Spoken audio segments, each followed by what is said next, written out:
Hello, divine, beautiful souls. This is Energy Speaks Podcast with your host, Catriel.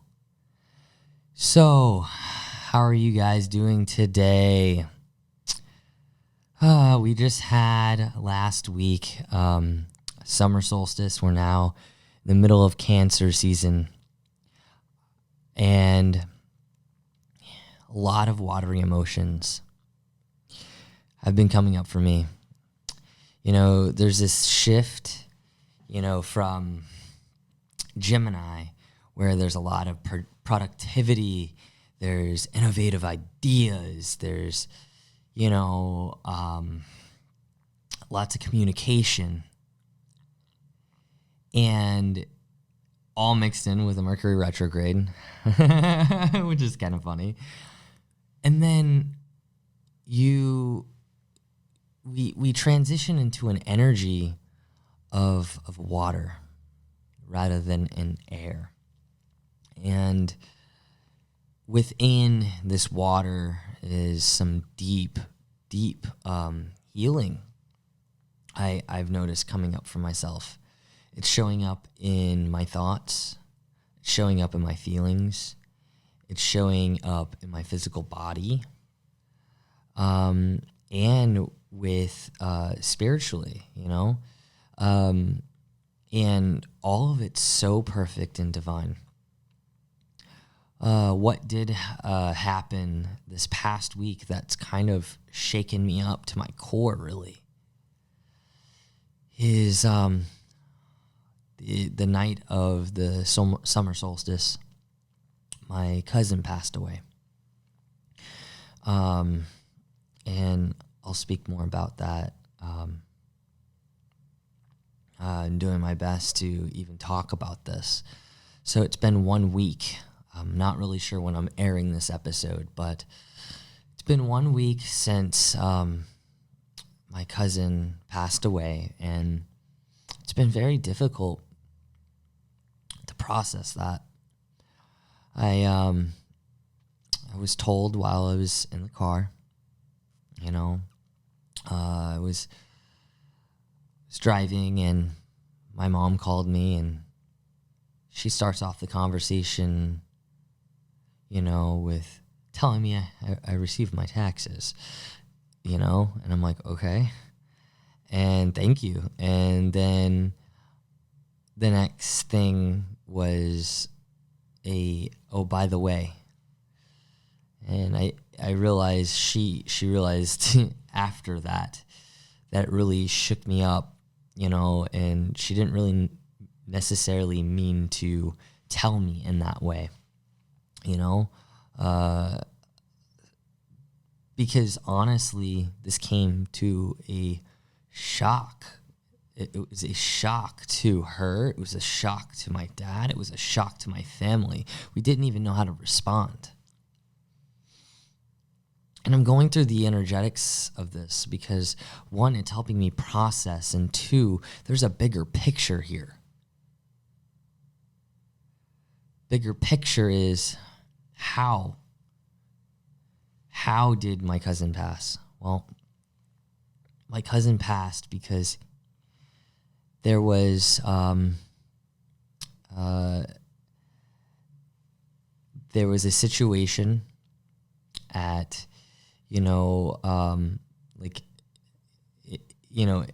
in his ex's house with his daughter, where they were having certain communication, and it was we don't really know exactly everything that did happen, but essentially police were called because he was having an emotional breakdown.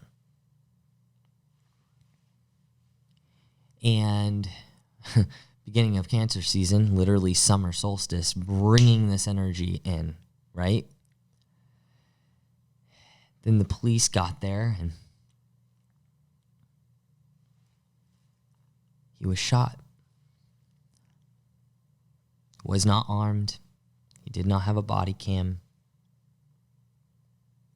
None of it. Nothing to show exactly what happened. Just all hearsay.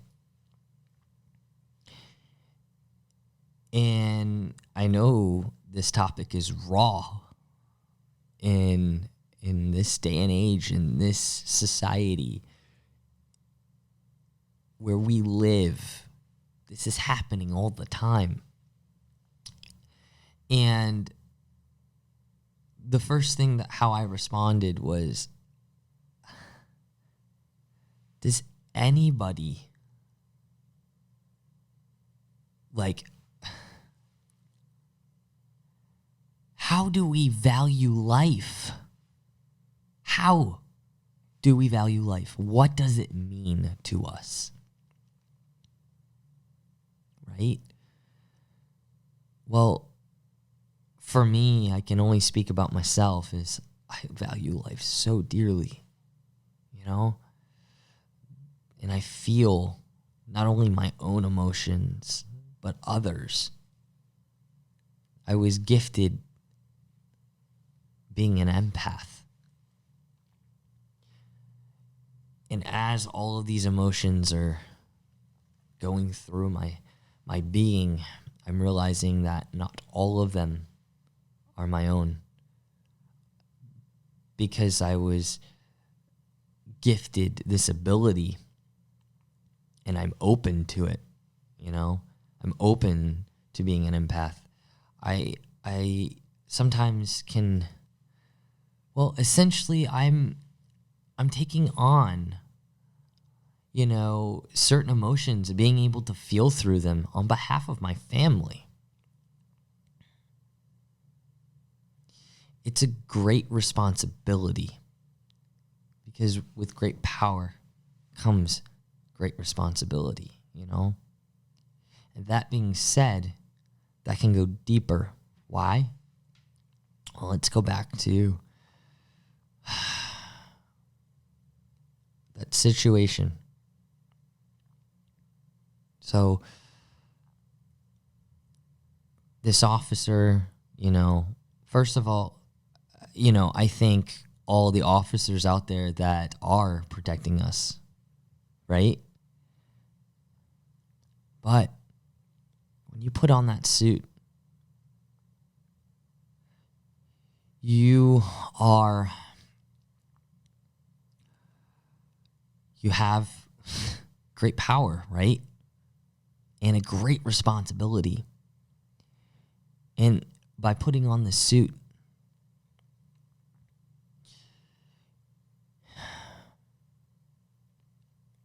integrity must be worn.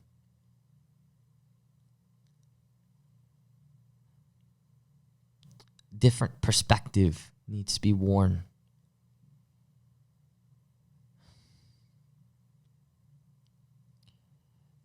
Inspired action needs to be worn as well.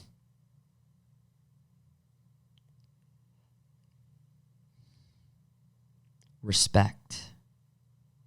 Responsibility, right? You're not only protecting your life, all the lives around you, even the one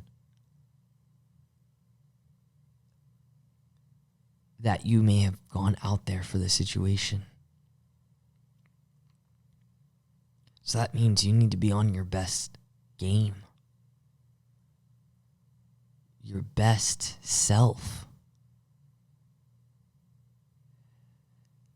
And so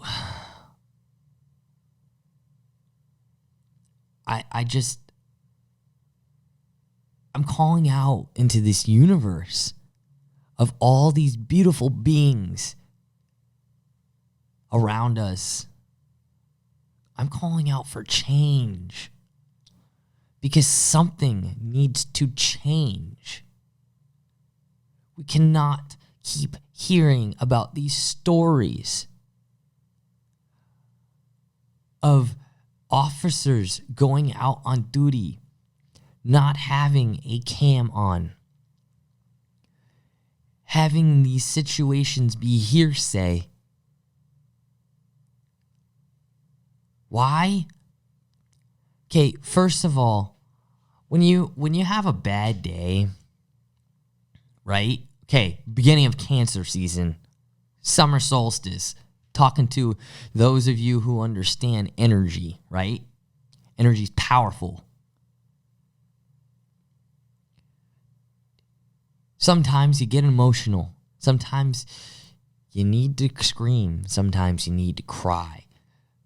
Sometimes you need to express those emotions, right? Yeah, and there's a way to do so, right? But here's the thing. Clearly, this is a very complex situation, right? My cousin is having an emotional breakdown, probably because of all of the things he's been through, that he was not having the proper outlets to release those emotions. Not to mention, he was a veteran. Imagine being in the military and whatever stories he could have told from that experience, whatever he experienced, right?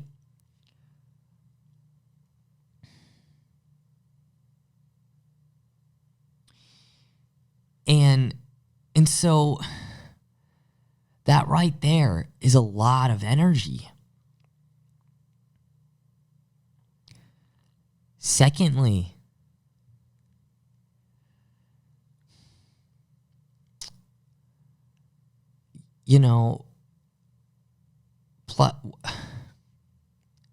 just even wrapping this around my mind right now.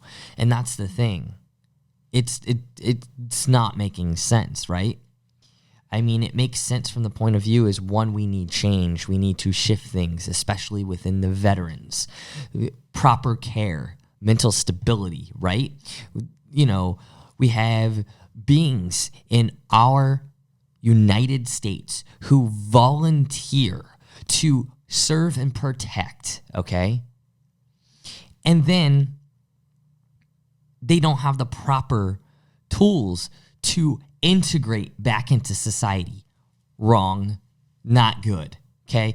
I mean, for instance, in Israel, everyone serves and they have an integration period. I'm not saying they're perfect, but I'm saying there's something. Where are we bridging the gaps here in America? Secondly, we have officers who want to do their job. They have bad days as well, but it should not end up in death because, one, their stress levels are so high that they don't have the tools they need to release their emotions, and they don't have the proper training to, instead of pull out a gun and shoot the person in front of them because they're acting, very emotional. Sorry, that's not, I feel there's other solutions that could have been there. Like, I don't know, call for backup. Clearly, there were not enough officers on the scene. He was alone. So that's not good. Secondly,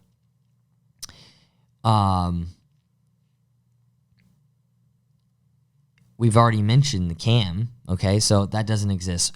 Okay, so is it the reason he did not have a cam is because of the funding? Well, we need to really gain funds for the officers then to be able to have the tools they need, right? Let's reevaluate the gun situation, okay? That should be last resort. And why does it have to be a gun? Why can't it be a tranquilizer? I realize guns exist, and that's how society is right now. Okay? And I'm not really fond of guns, but it is a thing. But how we make a change is when someone speaks up and we change it. Are there other alternatives? What are some other things that could have, you know, been a thing. Okay, so I was a psychology student, right? And one of the things that we learned was de-escalation training, okay? To de-escalate a situation. Excuse me. Well, if you're a police officer, like, that is a really good training to have under your belt because of the fact that, you know, last resort should be your gun. Not to mention, you know, he's unarmed. So maybe like other alternatives would be teaching our, you know, our police officers like martial arts, Krav Maga. Like, there are a number of things we can do to shift this, okay? Because this is not okay. I should not have to get off the phone with my mom and find out that my cousin literally was shot by a police officer, unarmed, because he was having a bad day. I don't know what happened specifically, but I am giving you facts of what I do know. And, you know, I do apologize for anything in regards to any energy that was directed towards the police officer. But, you know, there's a protocol. And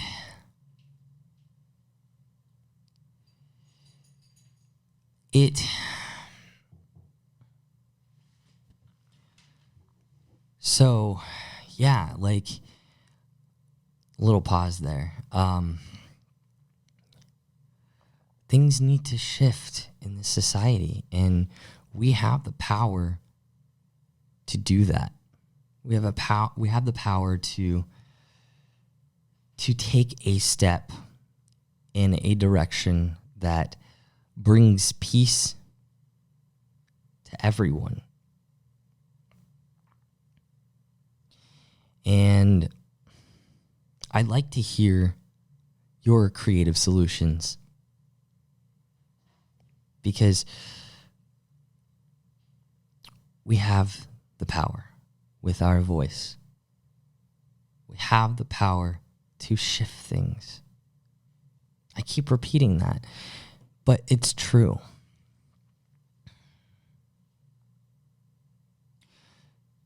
I just want to take a moment of silence on behalf of my cousin.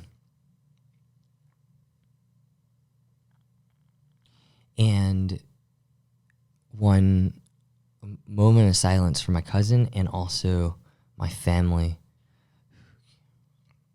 So my cousin's name is Virgil-lee Taylor.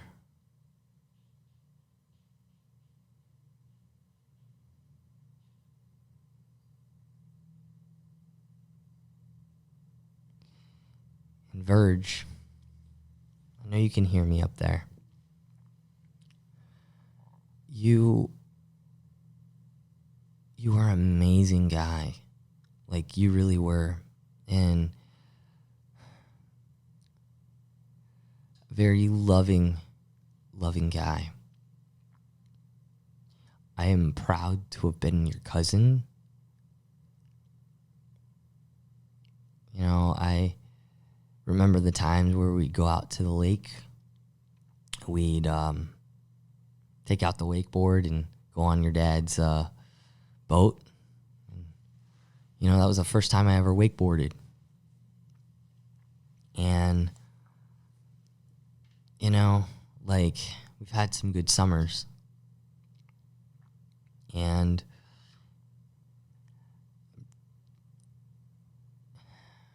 Nate and Corina, I'm here. I'm here for you. And I know this is a time of, you know, great sadness, and I can't even imagine what you're going through. But no, my whole audience here is supporting you. And, you know, as I read the report on the news from the online, I saw what you wrote, Corina. You know, and we have the chance to make great changes because of what happened with Virg. And I know he would want change. I know he would want a better place for his daughter to live in. And so